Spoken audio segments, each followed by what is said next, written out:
Hey, this is Danny from Weird and Wired, and these right here are 3 kids tape decks that I have turned into guitar amps. This is one of my favourite modifications to do. Generally speaking, all it involves is attaching an input to your volume control.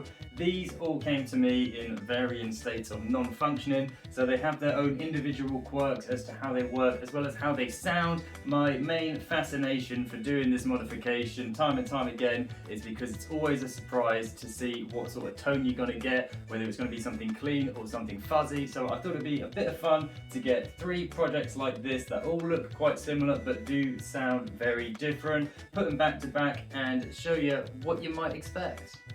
First up is this Fisher-Price right here. This is the elephant in the room for a couple of reasons. This is a newer kids toy which is designed to look like our retro nostalgic friends over here. This is not a true tape deck. This is purely digital, just a few buttons to kind of press and some aesthetic attributes to make it look like a tape deck. So that being said, this has no original components in it apart from the speaker. What this does house is an LM386 audio amplifier board, which is a small amp board with a varying output. So if you use a smaller speaker, you get a dirtier, fuzzier sound. Use a larger speaker, get a cleaner sound. In this instance, we are running it through a 0.5 watt speaker, so you better believe that this is pretty dirty and pretty fuzzy. As for the controls, it's real simple. It's just an on-off switch. This is so thin, it's hard to house a whole lot inside, so it really is a case of plug in, play, and get what you're given.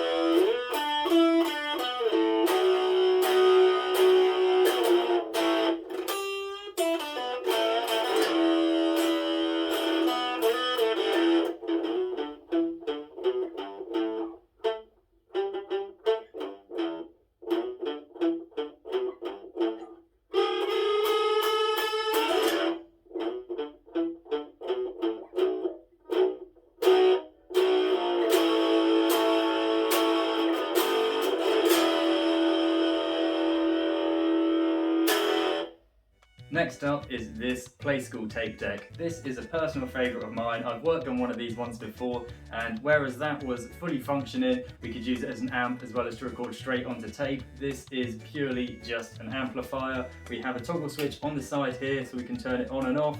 We have our 1/4" jack to plug straight into, and we do have a volume with this one. And compared to the previous Fisher-Price, this is a much cleaner sound and certainly does pack a little more volume.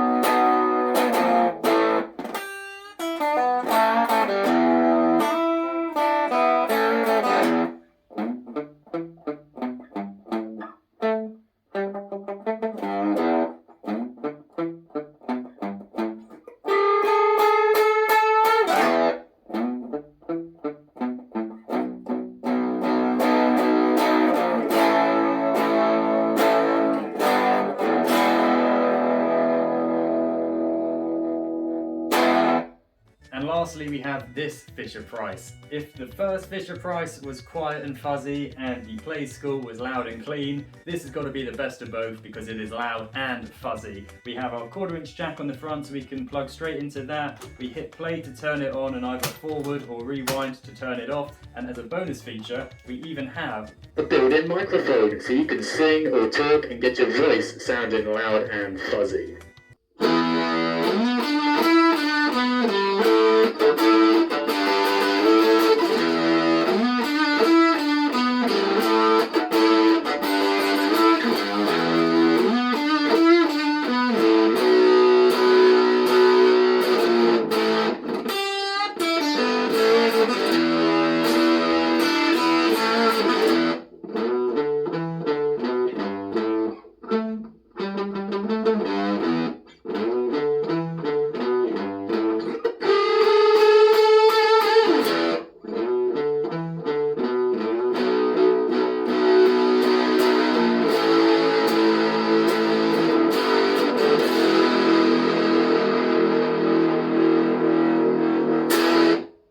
So there we have it, 3 kids tape decks, all modified in a similar way but with very varying results. I enjoy doing this modification so much, as I say, because the results vary and it is always a surprise to see what you're gonna get. But you let me know what you guys think. Do you have a favourite out of these 3? Is this something that you've tried before for yourself? Is it something that you're keen to go away and try for yourself? You let me know all your thoughts and feelings, and until the next time, keep it weird and keep it wired. Weird and wired.